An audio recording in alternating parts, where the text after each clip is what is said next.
क्या तुम्हें पता है ब्राजीलियन जियोजुत्सु में सबमिशन ऐसे होते हैं कि अगर वो सही पोजीशन से लग जाएं तो ओपोनेंट के पास सिर्फ दो ऑप्शन बचते हैं, या तो टैप करो या तो इंजरी को फेस करो। आज हम बात करेंगे 4 ऐसे हाईएस्ट परसेंटेज ब्राजीलियन जियोजुत्सु सबमिशंस जो दुनिया में टॉप कॉम्पिटिटर बार बार यूज करते हैं, जिससे उनका जीतना पक्का हो जाता है। ब्राजीलियन जियोजुत्सु मतलब सिर्फ ग्राउंड पे रोल करना नहीं होता। आजकल लोगों ने इसका मजाक बना दिया है। इस मार्शल आर्ट का असली पावर लेवरेज में है। इस मार्शल आर्ट में स्ट्रेंथ से ज्यादा टेक्निक मैटर करती है। इसकी मदद से एक छोटा सा आदमी भी बड़े से इंसान को कंट्रोल कर सकता है और सबमिशन दे सकता है। लेकिन याद रखो, ये टेक्निक सिर्फ ट्रेंड एनवायरनमेंट में सीखो। अगर गलत तरीके से लग गई तो सीरियस इंजरी हो सकती है।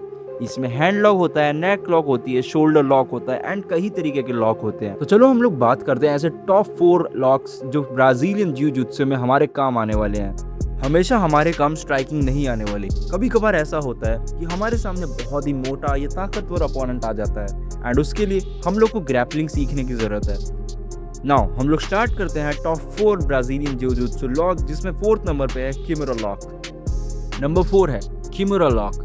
किमोरा ब्राजीलियन जियोजुत्सु की सबसे आइकॉनिक शोल्डर लॉक में से एक है। इसमें तुम अपोनेंट के रिस्ट को और अपने रिस्ट को पकड़कर उसके शोल्डर को रोटेट करते हो एंड उसको एक लॉक में डाल देते हो। अगर जल्द रहते अपोनेंट इस लॉक को एस्केप नहीं करता, शोल्डर जॉइंट पर बहुत प्रेशर बिल्ड होता है और टैप आउट करना अनअवॉइडेबल हो जाता है। किमोरा की खास बात यह है कि इसे ground, side control, north south और स्टैंडिंग पोजीशंस से भी सेटअप कर सकते हैं। इसीलिए इस लॉक को बिगिनर्स से लेकर मास्टर्ड लोग भी यूज करते हैं ताकि हम लोग उनको इजीली कैप्चर कर सकें। नंबर 3 लॉक का नाम है रियर नेकेड चोक। अब आती है रियर नेकेड चोक की बारी। टेक्निकली ये लॉक नहीं है बल्कि एक चोक है, लेकिन ब्राजीलियन जियोजुत्सु में सबसे इफेक्टिव सबमिशन में से एक माना जाता है।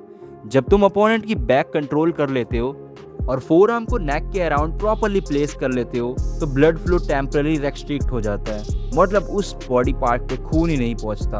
अगर ओपोनेंट टाइम पर टैप नहीं करता तो वो बेहोश हो सकता है। इसी वजह से प्रोफेशनल टूर्नामेंट में इसे हाईएस्ट फिनिशिंग सबमिशन में काउंट किया जाता है। इस मूव का एक ही मोटो है, अगर हम लोग को बैक कंट्रोल मिल जाए तो फाइट ऑलमोस्ट हमारे कंट्रोल में होती है थ्रू सबमिशन। नंबर 2 ट्रायंगल चोक। ट्रायंगल चोक ब्राजीलियन जियोजुत्सु की आइडेंटिटी है, जहां तुम अपने लेग यूज करते हो अपोनेंट के नेक और आर्म को ट्रैप करने के लिए। इस पोजीशन में ब्लड सर्कुलेशन रेस्ट्रिक्ट होती है और प्रेशर कंटिन्यूसली बढ़ता जाता है। Pain, pressure and blood circulation restriction, अब इन तीनों से अपोनेंट का बचना बहुत ज़्यादा मुश्किल है। इसकी सबसे डेंजरस बात यह है कि इसमें मूव स्ट्रेंथ से नहीं, हम लोग एंगल और टाइमिंग से काम करते हैं। इसीलिए इस टेक्निक को लाइट वेट वाइटर यूज करते हैं हैवी टेक्निक के खिलाफ। अगर तुम लोग एक स्ट्राइकर के अगेंस्ट स्ट्राइक करके नहीं जीत सकते तो तुम लोग एक ग्रैपलर की तरह जीत सकते हो। नंबर 1 है आर्म बार, और नंबर 1 पर जो है वो है आर्म बार। अगर किसी एक सबमिशन को बीजेजे का किंग बोला जाता है तो वो है आर्म बार। इस टेक्निक में एल्बो जॉइंट को आइसोलेट करके हिप की पावर से एक्सटेंशन क्रिएट किया जाता है। रिमेंबर, ब्राजीलियन जियोजुत्सु सिखाता है पावर मसल में नहीं होती, टेक्निक में होती है। अगर तुम बीजेजे सीरीज का पार्ट देखना चाहते हो जहां मैं 4 डेंजरस एस्केप सबमिशन के काउंटर एक्सप्लेन करूंगा, तो वीडियो को लाइक करो और चैनल को सब्सक्राइब करना मत भूलना। चलो, that's it for today's video. Bye bye, sayonara, peace out.